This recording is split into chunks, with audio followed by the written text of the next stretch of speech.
Este día es un día muy especial. Yo quiero hablarle, el mensaje de este día tiene por título Un granito de arena. Diga conmigo, un granito de arena. Un granito de arena. Bueno, la palabra granito puede tener muchos significados, ¿verdad? Por ejemplo, hay una roca, hay un tipo de roca llamada granito, ¿sí? Que está formada por cuarzo y otros minerales que son raros, por eso no lo voy a mencionar. ¿Sí? Feldespatazo, no sé cómo se llama. Bueno, pero son minerales, son diferentes tipos de minerales. Y el granito generalmente se utiliza para construcción, es una roca dura, ¿verdad? Que se utiliza para construcción. Y hay granitos que son muy decorativos. Vieron que a veces no es barato poner granito hoy en día. ¿Sí? Decorar con granito tiene su costo. Además de una piedra, un granito podríamos decir que es una pequeña erupción en la piel. ¿No es así? Uno dice, ¿qué es un granito? Y el granito es una pequeña erupción en la piel, ¿no? Sí, sobre todo cuando éramos adolescentes, ¿cuántos se acuerdan de los granitos o de los granotes? ¿Sí? Cuando éramos adolescentes, ¿verdad? Los adolescentes, ¿no? Ahora, un granito, también se lo denomina granito a un trozo muy pequeño de algo. Algo muy pequeño. Por ejemplo, la arena. La arena, hablando del granito de arena, está formada por granitos de piedra o de roca. Usted dice, ¿qué es la arena? Y son o sea, partículas muy pequeñas de piedra, ¿sí? Y uno ve, le parece insignificante. ¿Cuántos pueden distinguir a veces un granito de arena? ¿No le ha pasado que usted va a la playa, sopla el viento y de repente se le mete arena en los ojos y uno, ¿cuántos granitos hay ahí, verdad? Y eso, un granito de arena, es eso, ¿no? Ahora, la expresión esta de poner un granito de arena o de un granito de arena significa que podemos hacer algo, a veces un pequeño gesto, algo muy pequeño, una pequeña acción sumada a otras pequeñas acciones hacen un conjunto grande, ¿no? Todos sabemos que toda la arena que vemos aquí en la playa, en Mar del Plata, está conformada por millones y millones y millones y millones de granitos de pequeños trozos de roca. Entonces, los granitos de arena pueden ser muy pequeños, pero cuando hay muchos, hasta un desierto puede haber. Ayer hablaba con alguien que vivió en España, bueno, María del Carmen podría decirme, con tu hijo, y me decía que cuando venía el tiempo en España, que viene el viento que viene del Sahara, desde el África, la arena cruza el mar Mediterráneo y es impresionante cómo la arena llega hasta el continente europeo. Son muchísimos millones de granitos, ¿verdad? Así que cuando ponemos un granito de arena significa que hicimos algo. Nosotros fuimos parte de un algo mucho más grande que lo que dimos, o de lo que hicimos. Hemos contribuido a crear un conjunto más grande o una acción más grande que nos trasciende a nosotros mismos. Un granito de arena. Quiero meditar en la palabra de Dios acerca de una tarea inmensa, así como el desierto del Sahara más o menos, que trasciende a la vida del ser humano o del Hijo de Dios. Es muy grande la tarea, pero que tiene que ser hecha en conjunto y que realmente esa tarea que trae gloria a Dios, trae honra a quien la hace, es el conjunto de muchos granitos de arena que se juntan. Solamente se puede ser hecha cuando muchos granitos de arena son puestos juntos. Así que voy a ver algunas formas prácticas en las que podemos ser parte de la tarea que fue asignada a la iglesia. Usted conoce, porque mucho hemos enfatizado estos últimos meses, si hay una cosa que el Señor nos ha hablado, yo creo que los últimos 2, 3 meses, aquí en la iglesia, es acerca de la tarea que Cristo le encomendó a la iglesia, ¿verdad? Usted sabe que yo le digo a usted que si estamos en esta tierra es porque Dios quiere. ¿Cuántos de ustedes vuelven a reconocer eso? Si estoy aquí, ¿por qué no me morí? ¿Por qué estoy en esta tierra? ¿Usted sabía que cada vez que usted inhala y exhala, alguna persona parte de este mundo? Porque usted no y yo no. Venimos pasando de un tiempo, la pandemia, ¿no? Donde las balas picaban cerca, ¿verdad? Muy cerca. Pero usted y yo estamos aquí. Y cuando nosotros estamos, el Hijo de Dios, quienes creemos en Dios y creemos que la palabra de Dios es nuestra vida, nuestro manual de vida, bien sabemos o bien afirmamos que estamos que nos vamos el día que Dios quiere, ¿verdad? Así que si usted no se fue, ¿sabe por qué es? Porque Dios no quiere. Y si Dios lo tiene aquí, entonces es porque hay una tarea que también es suya. Y mucho hemos enfatizado esto, ¿no? Y esta tarea es la tarea que Jesús le encomendó a la iglesia antes de dejar este mundo y previa a la manifestación del Espíritu Santo en el Pentecostés. Está ahí yo lo voy a leer los dos pasajes que nos describen esta tarea. El primero es Marcos capítulo 16, versículo 15 y 16. Dice, vayan por todo el mundo, viviendo constantemente el Evangelio, compartiendo este mensaje de transformación con todas las criaturas. Quien crea y se bautice será salvo, pero aquel que no crea estará condenado. Eso dijo el Señor a sus discípulos. La última vez que estuvo con ellos, Él compartió este mensaje de esta tarea a su pueblo. Vayan por todo el mundo, diga conmigo, por todo el mundo. Mateo 28, me encanta también esta versión, dice, vivan constantemente mis enseñanzas, haciendo discípulos en todas las naciones. Diga conmigo, en todas las naciones. Bautizándolos en el nombre del Padre, del Hijo y del Espíritu Santo, enseñándoles a guardar todos mis mandamientos, y les aseguro que yo estoy con ustedes todos los días hasta el final de los tiempos. Cuando pensamos en la tarea, cuando pensamos en el encargo de Jesús, seguramente esta tarea acompaña, hay dos frases muy fuertes que nos dan la dimensión de la tarea. Por todo el mundo, dice una. En todas las naciones, dice otra. Y pareciera que esto, cuando Jesús se lo decía a sus discípulos, mire, yo me di a la tarea de investigar más o menos cuántas personas escucharon este discurso. Porque hay discursos que Jesús, después de resucitar, se lo dio solo a los 12, otros dicen que se los dio a 120, otros discursos los dio sobre 500 personas, o sea, fueron discursos variados, y más o menos quienes estaban presentes escuchando estas palabras que acabo de decirles eran 120 personas. 120 personas.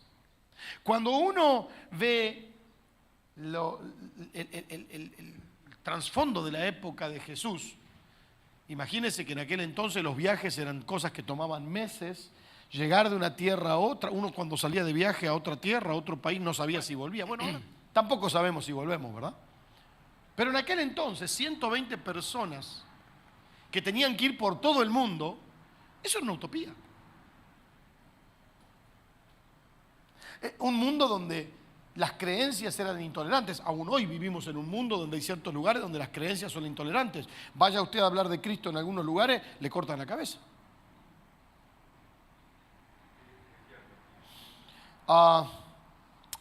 Había muchos factores. La tarea requería mucha gente en movimiento, eran solo 120.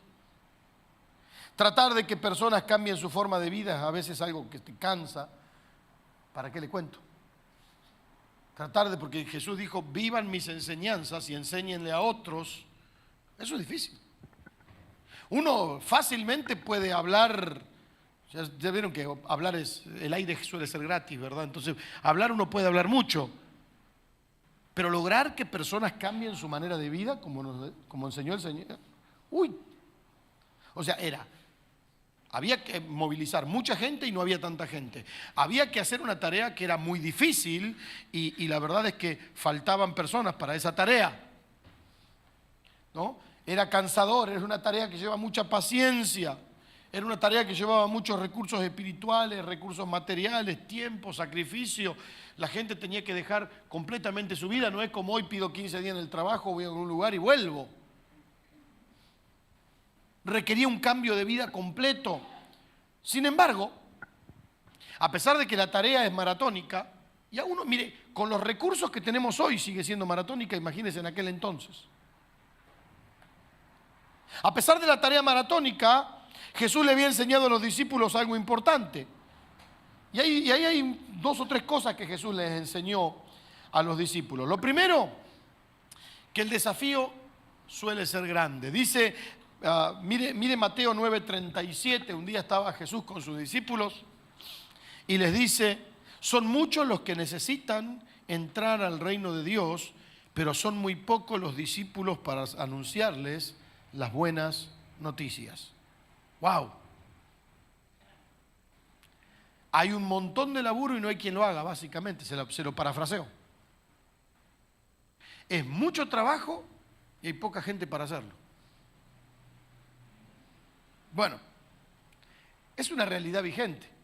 ¿Quiere que le diga algo? Hoy sigue siendo mucho y hoy no hay muchos que lo quieren hacer. Tal vez hay muchas personas que, aunque se denominan discípulos de Cristo, pero o no lo son o en realidad no están dispuestos a hacer lo que Jesús les pidió. Perdón que sea crudo hoy, pero es la verdad. No todo el mundo está dispuesto a hacerlo. Así que Jesús lo primero que les enseña es, está complicada la tarea. ¿Por qué? Porque el desafío es grande, no hay tanto recurso. Pero Jesús no se quedó con eso. Lo segundo que Jesús le enseña a los discípulos, vamos a seguir leyendo Mateo, pero en el 9:38, dice que hay uno que provee el recurso. Dice, por eso, versículo 38, por eso pidan al Señor dueño de la cosecha que envíe trabajadores para recogerla. Otra versión dice, así que oren al Señor que está a cargo de la cosecha, pídanle que envíe más obreros a sus campos. O sea, Jesús dijo, bueno, el desafío está tremendo, está bravo. Ahora, no se quedó con eso. Sí, hay mucho trabajo, no hay mucha gente que lo quiera hacer, pero, escuche bien, pero hay uno. ¿Quién es el dueño de la cosecha? ¿Los que tienen que cosechar? No, hay uno que es el dueño de la cosecha. Y Él es el dueño de la cosecha. Y Él es el mismo que está al frente de la tarea. Me encanta esto, porque las dos versiones se complementan. Él es el dueño de la cosecha, pero Él es el que está a cargo de la cosecha. Y esto es muy simple. Mire, muchas personas, yo me acuerdo cuando estábamos, hace muchos años teníamos una escuela bíblica con algunos jóvenes que vivían allí, en la ciudad de Querétaro, y recuerdo que a veces había un montón de cosas que hacer. Y una de las cosas que hacíamos, me acuerdo que estábamos por cambiarnos de locación la iglesia y era un lugar muy grande y había un montón que pintar. Y yo me acuerdo que uno dijo así medio a la pasada, yo lo escuché, no porque yo no soy como Jesús que leía el pensamiento, solo que lo escuché.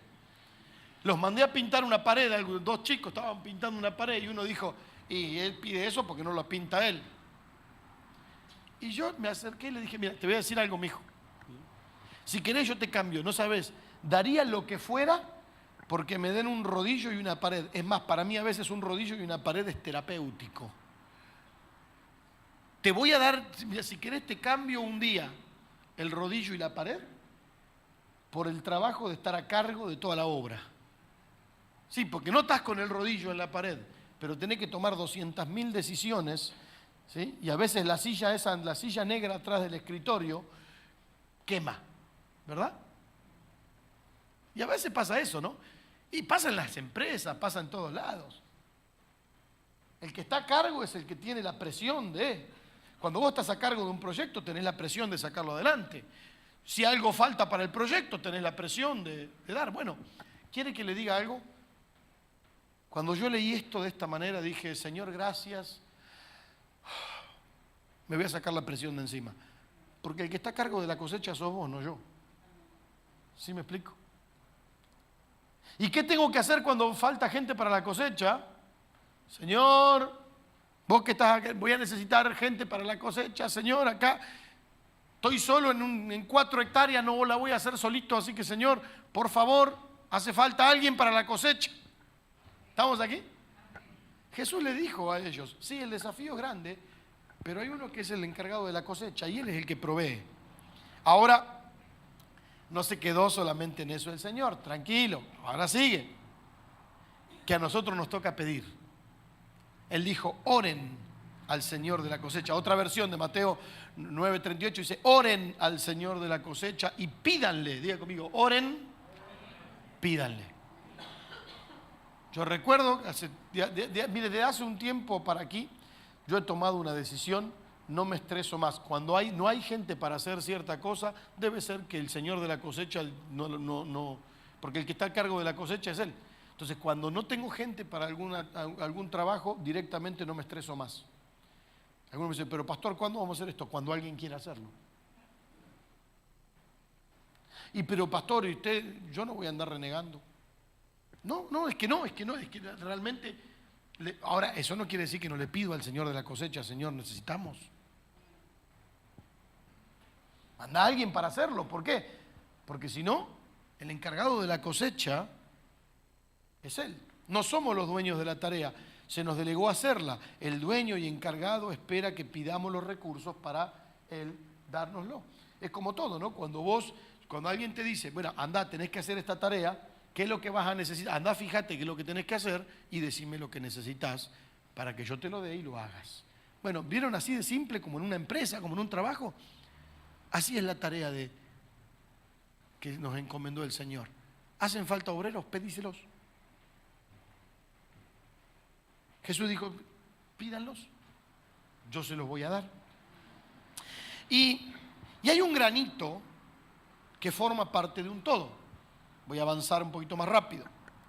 Todo obrero, escuche bien, que está involucrado en la tarea, bien sabe, o al menos debería saber, que es limitado, que solo no puede hacer todo, pero también tiene que saber que su aporte en la misma es fundamental e importante. Por ejemplo, ¿cuántos saben que no somos Superman? Eso déjelo para Hollywood. Yo tuve que aprenderlo a veces, a los golpes tuve que aprender que no puedo hacer todo solo. A veces a los golpes, ya vieron que a veces nosotros queremos ser, tenemos un dicho ahí en México, dicen, no podés liderar la procesión, tirar los cohetes y llevar la Virgen. O sea, no se puede hacer todo junto. O haces una cosa o haces otra, ¿verdad? Y a veces nos queremos hacer los que hacemos todo en una tarea y terminamos no haciendo nada o no haciendo bien. Y acá es lo mismo. Todo obrero sabe que no puede hacerlo todo, pero también sí una cosa tenemos que saber, en toda buena organización, el resultado depende del que el que tiene que hacer lo que tiene que hacer, lo haga. ¿Sí me explico? Y en el reino de Dios es igual. Ni usted ni yo podemos levantar toda la cosecha, pero usted y yo tenemos que saber que tenemos una parte en esto y que la tenemos que hacer. ¿Sí me explico? Usted ni yo somos los dueños de la cosecha, ni los encargados de la cosecha, pero usted y yo tenemos una tarea y tenemos que hacerla. ¿Por qué? Porque si cada quien hace su tarea, la cosa sale. ¿No le ha pasado a veces de trabajar? Yo me acuerdo, trabajaba hace 30 años atrás, trabajaba en un laboratorio Astra y me tocó las primeras 2 semanas en lo que era empaquetado y era un trabajo en cadena. Entonces llegaban los blister con pastillas y uno tenía que doblar, venían los prospectos ya predoblados, teníamos que terminar de doblar, uno hacía así, el otro ponía en una caja, el otro hacía el otro hacía el otro. Ahora tal vez ya sea más automatizado, le estoy hablando de hace 30 años atrás, ¿verdad? Pero yo me acuerdo que donde uno no hacía bien la cosa, todo el resto se trababa la cadena, ¿así me explico? Cuando uno trabaja así, trabajo en serie, donde uno no hace. Entonces, Jesús no detuvo su enseñanza con los discípulos diciéndole, pídanle a Dios que les mande los obreros y ya. Jesús continuó en Mateo 10:1, solo que como cambia de capítulo, pareciera que cambia la historia, pero no, Jesús seguía hablando, o la historia sigue narrando lo que pasó. Y dice ahí que Jesús reunió a sus 12 discípulos, diga conmigo, los reunió, a cada uno le dio poder para expulsar malos espíritus y para sanar toda clase de enfermedades. No le voy a leer, voy a saltar hasta el 5. Y dice, Jesús envió a estos 12 discípulos con las siguientes instrucciones. O sea, la cosa no terminó en pídanle a Dios. terminó de decirle, pídanle a Dios, y lo que hizo, pidan a Dios, así que ahora vengan muchachos, y les dio poder.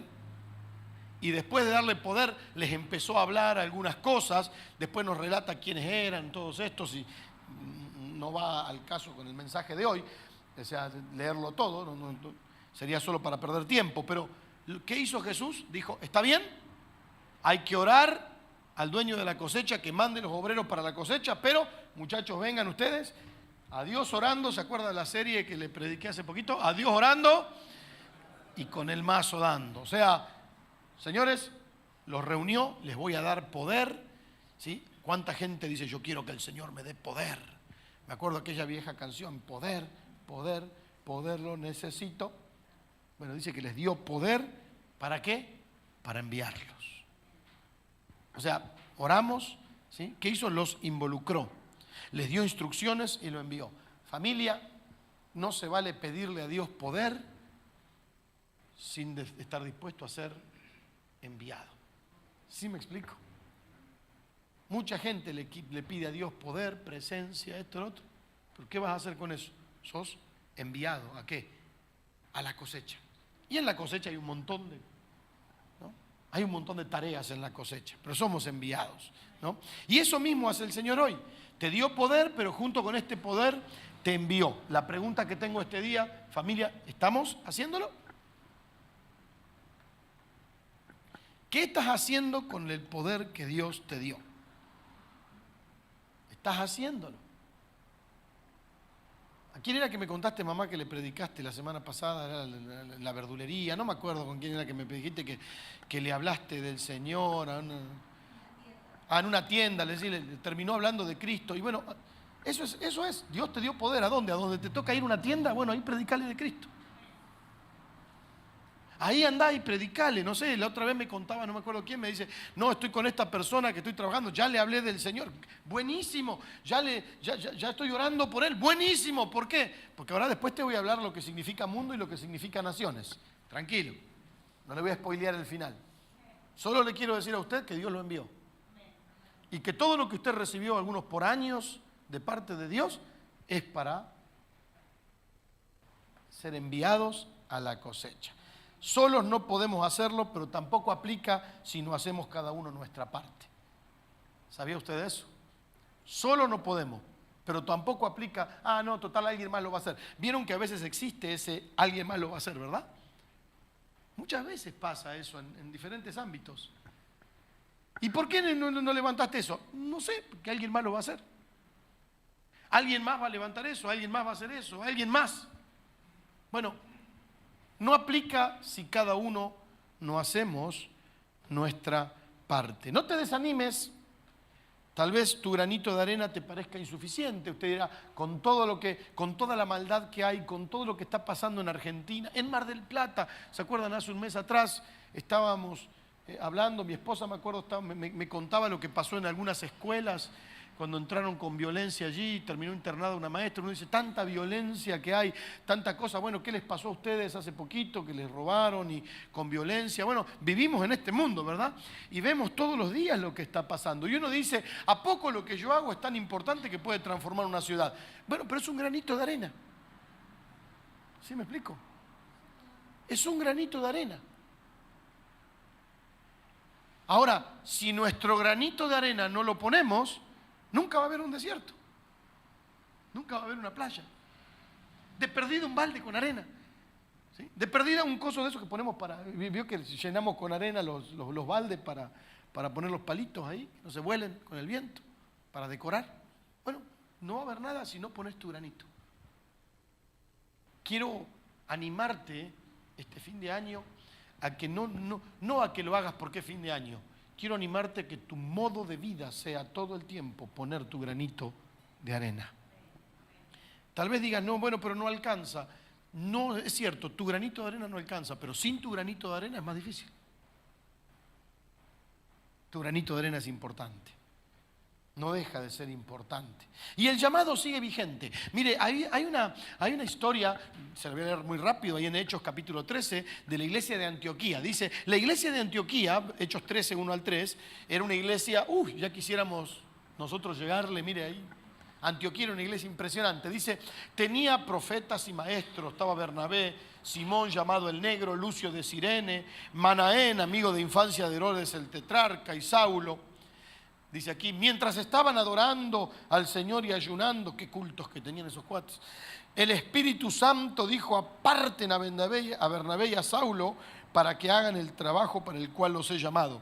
Después de ayunar, orar y colocar sus manos sobre ellos para bendecirlos, los enviaron. Bien, la iglesia de Antioquía, como les decía, era una iglesia clave. Estaba ubicada en una ciudad que era culturalmente reconocida, renombrada, era muy cultural, pero a la vez Antioquía era una ciudad muy difícil. Ahí había un santuario a las afueras de Antioquía de un dios llamado Apolo, y en ese santuario, ¿sabe cómo se adoraba al dios Apolo? A través de orgías. Estaba leyendo un poco acerca de esta ciudad. O sea, era una ciudad, había mucha cultura. Mire, cualquier parecido con la realidad es pura coincidencia.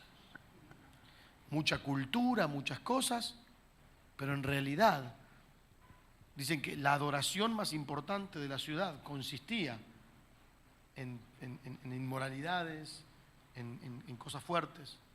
O sea, parecía que era muy cultural.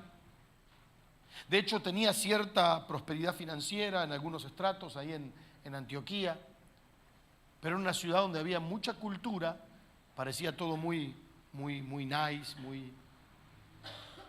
pero había mucho pecado, estaba muy difícil la situación allí. Y ahí, en medio de esa ciudad de pecado, Dios levanta una iglesia muy fuerte. Había profetas, maestros, y estaban en el liderazgo, había hombres distintos unos de otros, pero amaban a Jesús, tenían entrega, eran gente de ayuno, de oración. Deben haber tenido unos cultos gloriosos, miren. Unas reuniones impresionantes, me imagino, en la iglesia de Antioquía. ¿Quién podía haber ido a uno de esos cultos? Pero era una iglesia tremenda en una ciudad donde había mucho pecado, y de repente dice que estaban orando y ayunando, y el Espíritu Santo me llama la atención, dice que estaban ayunando, o sea, adorando a Dios, o sea, oraban, suplían. Yo leí un poquitito acerca de la iglesia de Antioquía para informarme. Dice que eran muy dados a cubrir necesidades de unos con otros, tenían una fe muy linda, el que necesitaba ayuda se le ayudaba, ayudaban a la comunidad, a los necesitados de la comunidad, hacían muchas de las obras que hoy la iglesia hace, ¿no? Que hoy la iglesia intenta hacer. Ahora, estaban alineados, dice que ayunaban porque querían estar alineados a la voluntad de Dios. Y el resultado de esto es que Dios les habla. Ahora, ¿qué es lo que les habla? Les dice, aparten a Pablo y a Bernabé para el trabajo al que los he llamado. No los estaba llamando, sino lo que les estaba diciendo era, ya es hora de que pongan manos a la obra. O sea, muy lindo todo acá, nos podríamos quedar años adorando y seguir sirviendo y ser una iglesia modelo, pero ¿qué le dice a los de Antioquía? Señores, me van a agarrar a dos de los mejores hombres que tienen y los van a enviar a la obra. Y esa es una paradoja que hoy pasa mucho en las iglesias. A veces el Señor levanta gente linda que uno diría que no quiero que se vaya nunca, pero el Señor dice hay que enviarlos, ahí tienen que ir. ¿Por qué? Porque, ¿se acuerdan Marcos 16 y Mateo? Dos frases que le dije. Una era, a todo el mundo y a todas las, hay que mandarlos. Y a veces pasa eso. Nos acordábamos esta semana fin de semana pasado, estábamos con algunos amigos allí, y nos acordábamos de alguna gente que éramos en aquellos años, hace años atrás, en la iglesia en Querétaro, y uno está por acá, y el otro está sirviendo por acá, y el otro anda por allá, y el otro anda por allá, y uno diría, ay, qué lindo era cuando estábamos todos juntos, pero a veces el Señor dice, hay que enviarlos, y los enviaron, y hay que salir, y hay que hacerlo, ¿no? Hay que hacerlo, no estamos solo para acomodarnos en la iglesia, Dios quiere llevarte a hacer la tarea. Y voy a cerrar con esto, ¿eh? El último punto es cómo la vamos a hacer. La tarea, ¿por qué el llamado sigue vigente? Ese mismo llamado que tuvieron Pablo y Bernabé. Porque la tarea sigue vigente. Romanos 10 nos dice, porque todo el que invoque el nombre del Señor será salvo, ¿verdad? Ahora, Versículo 14, pero ¿cómo podrá la gente invocar a alguien en quien no creen? ¿Cómo podrían creer en alguien de quien no han escuchado hablar? ¿Y cómo podrían escuchar si no se les habla? Tal como dice y último, ¿cómo podrían ir a hablarles si no se les envía? Tal como dice la Escritura, bienvenidos son los que traen la buena noticia. Mire, esta tarea que Jesús dio antes de ser llevado al Padre no ha terminado, hay mucho por hacer, y hasta que Cristo regrese, y sabemos que va a regresar, podría regresar hoy, puede regresar mañana, nadie sabe cuándo, lo dice la Biblia, ni me voy a poner a conjeturar. Hay mucha gente que conjetura, no, porque veo que el templo en Jerusalén lo van a construir y que ya tienen, mire, yo desde que era chiquitito así escuché que ya estaban los materiales, ya pasaron como 40 y pico de años, todavía no lo construyeron. ¿Quién sabe por qué? Pero a veces tenemos que dejar, yo escucho uno que no, y de acuerdo a esto, casi que le falta decir por la luna, el sol, las estrellas y no sé qué más, creo que Cristo va a venir no sé cuándo.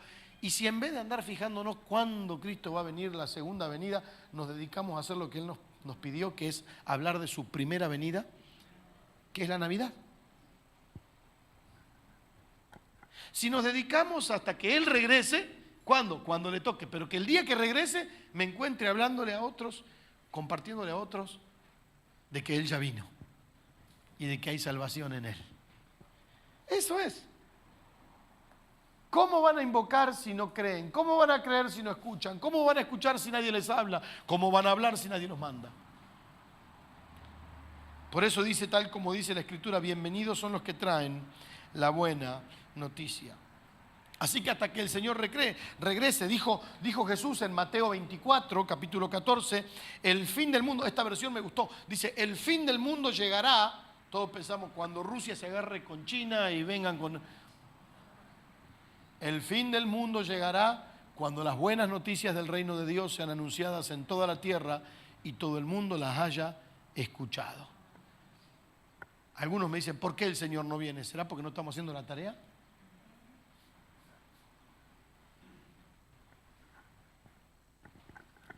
¿Será porque todavía hay gente que tiene que escuchar? ¿No es a veces un poco contradictorio que la iglesia diga, no, ya queremos que Cristo regrese, queremos ir al cielo y allá en el cielo y esto y el otro allá, que ya el Señor nos saque de este mundo porque hay guerra, porque hay hambre, porque hace más calor que antes por la capa de ozono y que por esto y por el otro y por el efecto invernadero y acá y allá? ¿No será que en lugar de pensar en esas cosas deberíamos decir, Señor, vamos a hacer la tarea? Pastor, ¿a dónde me voy a ir? ¿Al África? Ahora voy. Tiene que ver con toda la tierra y sus habitantes. O sea, dice, cuando sean anunciadas en toda la tierra y todo el mundo las haya escuchado. O sea, fíjese que acá hay dos cosas. En toda la tierra y todas las personas lo escuchan. Así que tenemos que responder al llamado de Dios a la iglesia, que es, todavía me falta compartir el Evangelio. Todavía me falta. Y cuando habla de todas las naciones, de todo el mundo, ¿sí? Vamos a volver a la gran comisión en Mateo y Marcos. Mateo 28, lo leíamos allí, 19, dice, por tanto vayan y hagan discípulos en todas las naciones, dijo. Diga conmigo, todas las naciones. Esa palabra naciones, en el original, en el griego, donde fue escrito el Nuevo Testamento, es la palabra griega etnos. Etnos, que significa tribu, etnia, raza o gente del mismo hábito o costumbre. O sea, cuando habla de naciones, ¿sabía que a veces hay países que tienen muchas naciones adentro? Argentina es un país con varias naciones. Vaya a Formosa entre los indígenas y se va a dar cuenta que es otra nación. Vaya hacia el sur con los mapuches, los verdaderos, no los otros. Los mapuche. Allí México, ni se diga. México son muchos países en uno. Y muchas naciones son así. Países muy vastos. Porque dice, vayan a todas las naciones, los etnos. Y Marcos 16:15, Jesús dijo, vayan por todo el mundo. Esa palabra mundo es la palabra griega, escuche bien, cosmos. Y cosmos significa sistemas. Sistemas políticos, sistemas de moda, sistemas de sistemas. O sea, vayan a todos los sistemas. ¿Qué sistema? Es algo que se organiza con un fin. Es muy interesante. La comisión, en Mateo 19, vemos que el Evangelio tiene que ser llevado a personas de todas las culturas, costumbres, civilizaciones, razas, colores o etnias del mundo. O sea, cuando leemos Mateo 28, 19, pensamos en ir por todo el mundo. Y a veces, hoy un poco ayuda la globalización, porque ya vieron que usted hoy encuentra personas de diferentes nacionalidades en un mismo lugar. ¿Vio? O sea, hay cada vez más gente de un lado y de otro viven en un lugar. Pero realmente esta sí es el mandato: vayan por todos lados, por todo el mundo. La otra, o sea, cuando habla de etnos, habla de todas las razas, todo el mundo. A eso está destinado el Evangelio, a todas las razas. Y a veces, cuando hablamos de todas las culturas, las civilizaciones que existen en todo el mundo, a veces hay que movilizar muchos recursos, ¿verdad? Porque ahí sí es cuando te tenés que tomar un avión. Cuando nos tomamos un avión, un barco. ¿Se acuerdan de las historias de los misioneros? Iban en barco. Bueno, esa es Mateo 28, 19. Pero Marcos 16, versículo 15, Jesús nos dice que vamos a entrar en todos los cosmos, porque cosmos es sistema. Así como el diablo intenta manipular, dominar y controlar el mundo a través de ciertos sistemas, Jesús nos ordena entrar en todo el mundo, o sea, en todo el cosmos, los cosmos, que resultan ser muchos de los sistemas a través de los cuales Satanás intenta controlar la raza humana. Por ejemplo, me encanta que haya cristianos, que haya artistas que se manifiesten cristianos, actores, actrices, artistas, cantantes. Yo sé, mire, entre los cristianos empiezan, no sé si es verdaderamente convertido porque sigue cantando no sé qué cosa, porque sigue haciendo, escuche. Muchas veces Dios levanta personas o personas que están en ciertos cosmos donde usted y yo no podríamos entrar en ese cosmos. Hay cosmos donde usted y yo no tenemos acceso. Y Dios le da acceso a cierta gente, a ciertos cosmos o sistemas, para que muchas veces, es verdad, ay, pero en esos ambientes, ahí está el diablo porque ahí se drogan y esto y lo otro. Sí es cierto. Pero ¿qué vamos a hacer como iglesia? Ah, no queremos ni saber de eso, vamos a quedarnos acá, no hay que ir a eso porque ahí malo, diablo. No, los cosmos que Satanás usa son los cosmos donde Dios nos da puerta de acceso para ir a ese cosmos y ahí llevar el Evangelio a quien lo necesita. Por eso yo le pido a Dios que nuestros jóvenes, sobre todo, que Dios les dé acceso a diferentes cosmos de esos. No para ser como el cosmos es, pero porque ahí necesitan no alguien que les hable de una doctrina, de una religión, alguien que viva, como dijo Jesús, sus enseñanzas, que esté lleno del amor de Dios y que pueda manifestar el amor de Dios allí. Porque lo que realmente tiene poder es la realidad de Cristo, no solamente palabras. ¿Sí me explico? Le decía yo a uno de mis hijos que estuvo hace una semana y media en un lugar ahí en la ciudad de Buenos Aires, un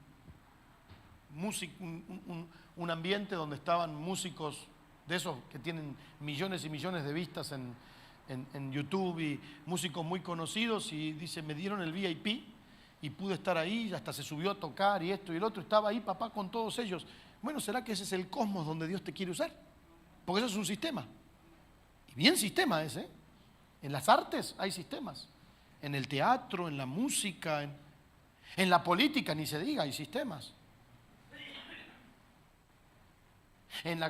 Benja, ojalá Dios te dé entrar en ciertos cosmos donde tal vez yo nunca pueda entrar. Me va a decir, pastor, este no entra ni no pasa ni por la puerta. Pero tal vez el mejor fotógrafo o el mejor editor de video puede entrar ahí y ser un hijo de Dios.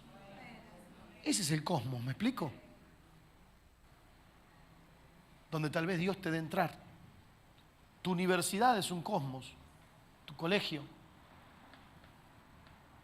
Tu trabajo es un cosmos, donde no tenés que ir a cambiar de religión a la gente. No, no, no se trata de eso.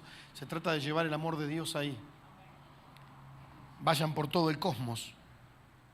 Y ahí sí, anuncien las buenas nuevas a toda criatura. Vayan por todo el cosmos. Hay gente que vive en esos sistemas, que está cegada por el Dios de este mundo, por las cosas que pasan en este mundo, que necesitan las buenas noticias. Así que ir por todo el mundo no es solamente, bueno, que Dios me use. Hasta, mire, cuando el Señor me lleve al África, ahí voy a predicar. Cuando el Señor me lleve al África, sí, pero a las playas de Sudáfrica, ¿eh? No ahí en las tribus, en el medio donde comen. No. Que el Señor me lleve a Asia, ¿a dónde? Ahí a Tahití, a Tailandia, ¿no? O sea, no. No tenés que esperar a ser un misionero que haga la tarea, a poner el grano de arena, hasta que Dios te lleve a otra nación. Hay un cosmos en el cual te moves. Hay un cosmos en el que Dios te puso. Un sistema. Y ahí es donde Él te invita a entrar. Donde Dios te dio acceso que a otro no le dio. A ese cosmos. Para que entres allí. Y para que seas uno que lleva a Cristo. Así que diga conmigo, naciones, etnos, o sea, eso tiene que ver con ir, con viajar. A veces nos toca. Me acuerdo cuando me tocó predicarle el evangelio a unos indígenas en un pueblito que no entendían casi nada del español. Y tenía ahí el traductor, ¿no? Y dije yo, ¿qué hago acá, no? O sea, estaba un calor hacía. Y ahí estábamos predicando. Bueno, eso es tal vez el etnos. Pero también está el cosmos, donde te moves todos los días.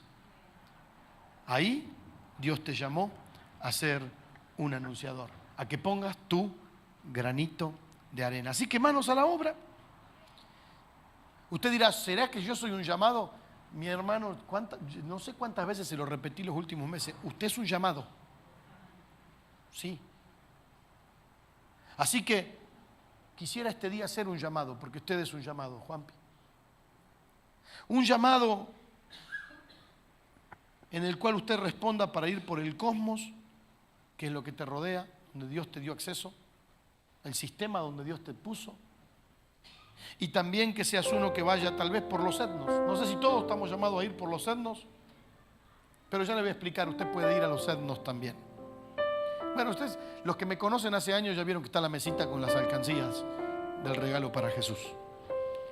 Esa es una de las maneras en las que vamos a los etnos. Algunos dicen, yo no puedo pagarme un boleto de avión, pastor, ni un pasaje al otro lado, no tengo cómo, no tengo... Pero usted puede ir igual. Usted puede ir igual. Tal vez sea mucho para unos pocos, pero si cada uno aportamos nuestro granito de arena, seguramente la tarea será hecha.